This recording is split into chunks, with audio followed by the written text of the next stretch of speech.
ভাই আপনি বড় হয়ে কি হবেন?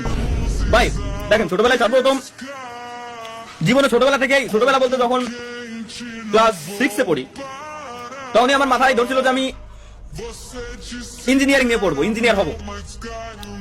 আলহামদুলিল্লাহ সফল।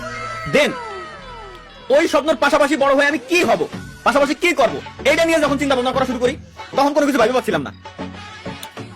যখন আমি মনে করেন তামিল মুভি প্রচুর পরিমাণে দেখছি, ঠিক আছে, তামিল মুভি প্রচুর পরিমাণে। এখন যখন আমি ডক্টর মুভি দেখি, ডক্টর নিয়ে কোনো মুভি দেখি, তখন আমার মাথায় আসে যে না রে, আমি ডক্টর হবো, ডক্টর আমার হয় লাগবে। ওকে, দেন যখন আমি মুভি দেখি যে সমাজসেবা টাইপের যেসব মুভি, ওকে আমি একজন সমাজসেবক হবো, আমি একজন সরকারি চাকরি হবো, এই টাইপের।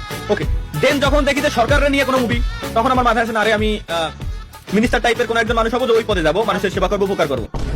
চুদলিংপং জীবনে সবগুলো আমি এই যে যা দেখছি সব দেখছি হলো আমি কোন জায়গায়, কোন প্ল্যাটফর্মে, ইউটিউবে। শুধু এসে ইউটিউবার হয়ে গেছি এখন।